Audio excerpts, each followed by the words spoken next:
Shalom saudaraku yang dikasihi Tuhan. Kembali kita akan melanjutkan pelajaran The Secret of Yunus. Kita sudah masuk di dalam Yunus pasal 2 ayat yang ke-9 sampai 10. Kita akan teruskan saudaraku. Kita akan selesaikan 9 sampai 10 ini. Dan kita akan masuk di dalam bagian yang keempat, yaitu pertobatan Niniwe. Itu pasal yang ketiga. Saya bacakan dalam terjemahan King James Indonesia, King James yang saya Indonesiakan, dan terjemahan baru. Berbunyi demikian, King James yang saya Indonesiakan, tetapi saya akan memberi korban kepada engkau dengan suara ucapan syukur. Saya akan membayar apa yang telah saya nasarkan. Keselamatan adalah dari Tuhan. Di ayat yang ke-10 itu dan Tuhan berbicara, berfirman kepada ikan dan mengeluarkan, memuntahkan ya, vomited itu memuntahkan ya, memuntahkan Yunus ke tanah kering. And it vomited out Jonah upon the dry land. Nah, dalam bahasa Indonesia terjemahan baru berbunyi demikian, tetapi aku dengan ucapan syukur akan kupersembahkan korban kepadamu, dan apa yang kunasarkan akan kubayar. Keselamatan adalah dari Tuhan. Lalu berfirmanlah Tuhan kepada ikan itu, dan ikan itu pun memuntahkan Yunus ke darat. Ini menarik juga dua ayat ini saudaraku. Di sini Yunus bernasar walaupun tidak disebutkan nasarnya. Tapi kemungkinan besar adalah dia bernasar, Tuhan, jika saya masih hidup, saya bisa selamat, saya akan jalankan perintah Tuhan. Ini kemungkinan besar. Hal yang wajar saat seseorang berdosa dan menerima hukuman, mereka pasti akan berjanji atau bahkan bernasar atau mungkin bersumpah. Wah, ini kan bersumpah untuk memperbaiki kesalahannya. Tapi seberapa banyak yang benar-benar menjalankannya? Cuma janji. Nanti pada waktu sudah selesai, lupa janjinya. Firaun sendiri berjanji, tapi janji tinggal janji. Begitu hal baik datang, Firaun melanggar janjinya. Keluaran 8 ayat 8 dan 15. Jadi sebagai orang Kristen, kita tidak boleh bernasar. Ini wasiat lama, perjanjian lama itu masih diizinkan. Tapi wasiat baru atau perjanjian baru tidak boleh bernasar. Karena istilah nasar atau sumpah ini hanya ada dalam wasiat lama.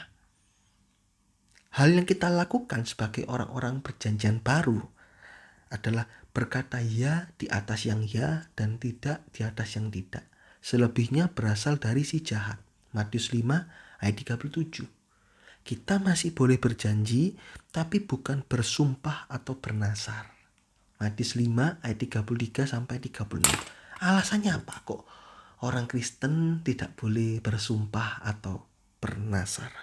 Yang pertama, orang wasiat baru tidak ada yang bernasar kecuali satu kali dilakukan oleh Paulus. Kisah Rasul 18 ayat 18. Paulus hanya satu kali dicatat. Selebihnya tidak ada karena memang tidak boleh bernasar. Wasiat lama memang dilakukan nasar untuk memastikan mereka mengerjakannya. Hal ini dikarenakan orang-orang wasiat lama belum ditebus oleh darah Yesus sehingga masih mengerjakan ibadah secara hurufiah seperti potong lembu dan lain-lain. Tapi wasiat baru semua itu sudah disingkapkan artinya. Sudah disingkapkan artinya, saudaraku. Jadi tidak perlu. Kita harus ambil artinya. Apa arti nasar? Itulah komitmen dalam hati kita dan kesungguhan kita untuk melakukan taat kepada firman Tuhan. Alasan kedua, hidup kita 100% milik Tuhan. Jadi tidak ada negosiasi di dalam Tuhan. 1 Korintus 6 ayat 19-20. Walaupun kita tidak diberikan sesuatu, ini ekstrim. Tuhan tidak pernah berkata seperti ini, bertindak seperti ini. Tapi ekstrimnya, walaupun kita tidak diberikan sesuatu oleh Tuhan, tetap kita tidak bisa membantah. Karena kita sudah dibeli oleh Tuhan. Bahkan kita ini hamba yang tidak berguna, hanya melakukan apa yang harus dilakukan tanpa ucapan terima kasih. Lukas 17 ayat 7 sampai 10. Kita ini sudah dipilih jadi milik Tuhan. Sehingga tidak ada negosiasi. Tuhan, saya akan rajin ibadah kalau Tuhan berikan saya kenaikan gaji. Itu tidak ada gitu-gitu. Dengan kesungguhan hati dari dalam hati kita, saya mau rajin ibadah, saya mau taat firman Tuhan, walaupun tidak ada kenaikan gaji. Yang ketiga, alasan ketiga tidak boleh bernasar. Mengerjakan nasar secara rohani. Karena nasar ini dikerjakan secara rohani. Kisah 20 ayat 22, Kisah Rasul 16 ayat 7, Kisah Rasul 11 ayat 12. Itu nasar-nasar secara rohani.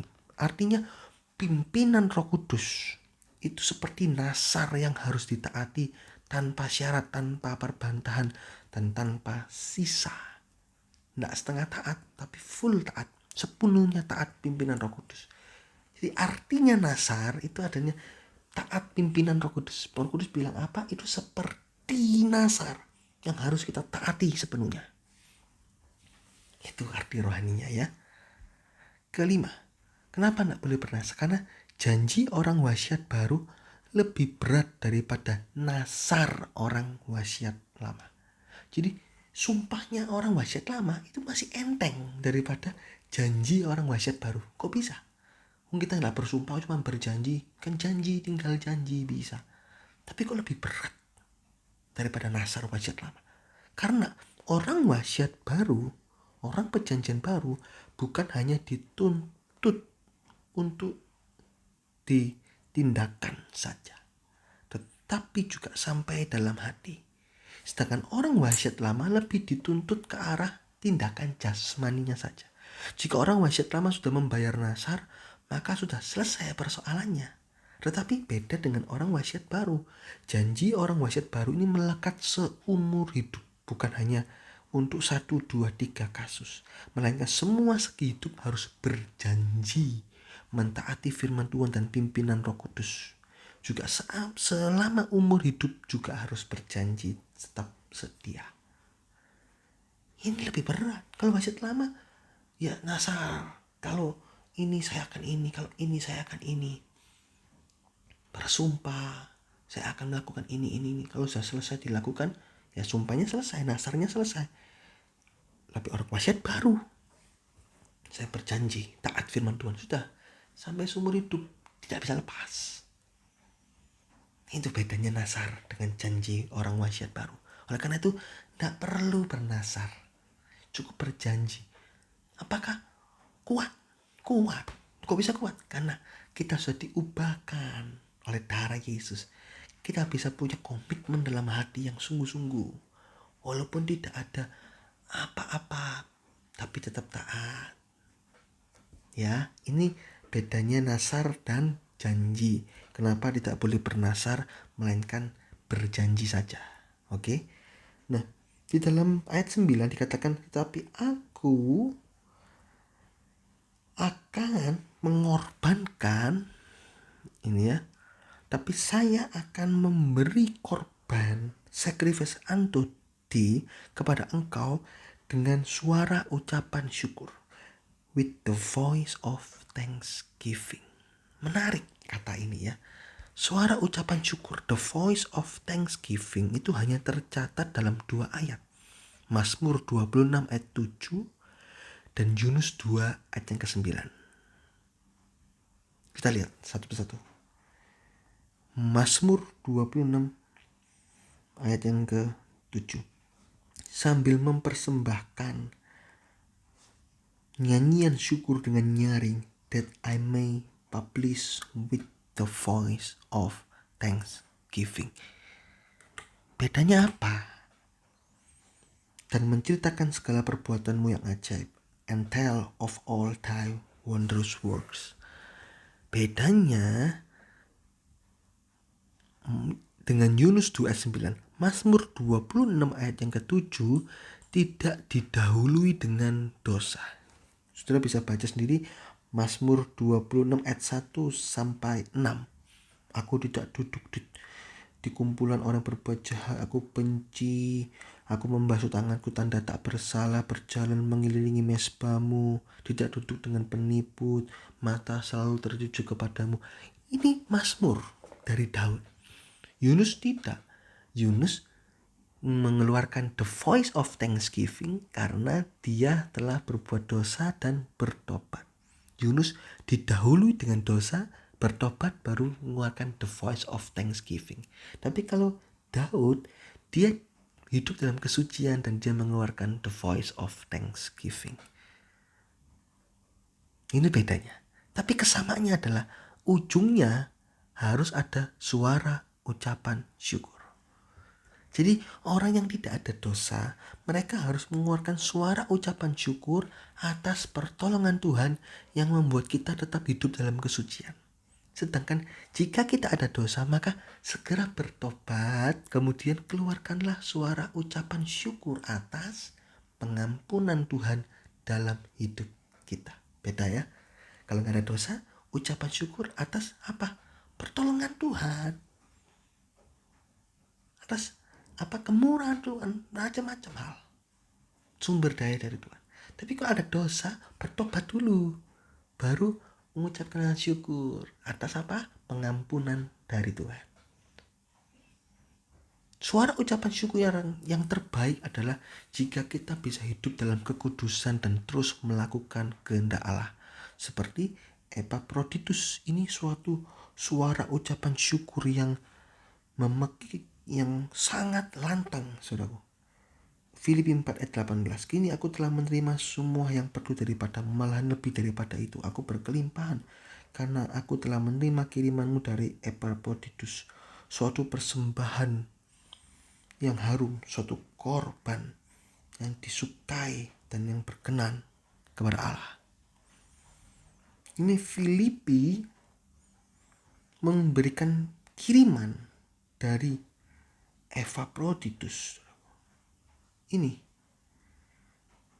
suatu persembahan yang harum, korban yang disukai, yang berkenan. Apa itu? Itulah hidup yang berkenan kepada Allah. Ini jemaat Filipi memberikan kabar melalui Epaphroditus. Ini ya, terus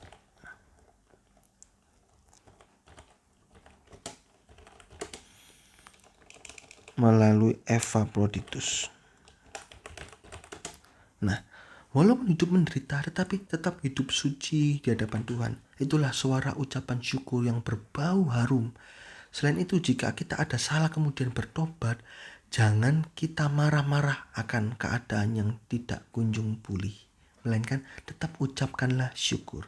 Jalanilah setiap akibat dosa bersama dengan Tuhan sampai terjadi pemulihan. Tapi hal yang terbaik adalah tidak berbuat dosa.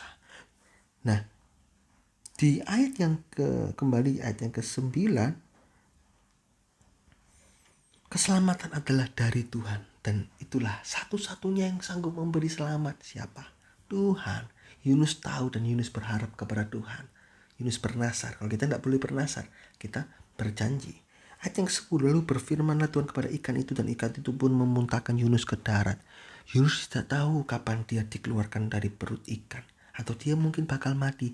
Pikiran dia mungkin pikiran mati, sudah cuman dia berharap pada Tuhan, dia berdoa kepada Tuhan, dia mengucapkan syukur kepada Tuhan. Padahal belum kejadian, tapi dia keluarkan ucapan syukur sebagai tanda pertobatan. Walaupun nanti dia mati, dia tidak ada masalah asalkan Tuhan sudah mengampuninya. Dia tahu saat dia bertobat, Tuhan Allah mengampuninya. Inilah suara ucapan syukur yang indah di hadapan Tuhan. Walaupun belum kelihatan pertolongan Tuhan, tetap mengucap syukur. Dan tidak disangka-sangka, Yunus, ya, Tuhan beri kesempatan hidup lagi. Dia dimuntahkan keluar dari perut ikan besar. Pastilah saat dia dimuntahkan itu, Yunus mengucapkan syukur tak henti-hentinya. Mungkin satu hari itu ya, Yunus mengucap syukur, berdoa terus sepanjang malam. Dia menangis sampai bernafas sangat panjang. Kenapa? Karena 3 hari 3 malam dalam perut ikan. Oh, cuman 3 hari itu Selasa, 300 tahun penderitaannya itu. Mungkin ya ini saya hiperbolakan karena memang sangat menderita dengan begitu sangat. Dan Yunus mengucap syukur. Tapi ucapan syukur Yunus dilakukan sebelum dia keluar. Ini loh kuncinya. The voice of thanksgiving itu keluar saat masih ada masalah, saat masih ada penderitaan. Tapi kita keluarkan ucapan syukur. Dan itu yang berkenan kepada Tuhan. Dan Tuhan akan bekerja. Thanks, singkatan dari THANKS. Singkatan apa ini? Tangan Tuhan kerja segera. Kalau ada ucapan syukur, tangan Tuhan itu bisa kerja tepat pada waktunya Tuhan. Ya, ini sedikit di ayat yang pasal yang kedua, dan kita akan masuk di pasal yang ketiga. Wah, sudah mulai ini saudaraku ya, akan selesai. Pasal 3 cuma 10 ayat, pasal 4 11 ayat kita akan selesaikan. Puji Tuhan, Tuhan Yesus memberkati.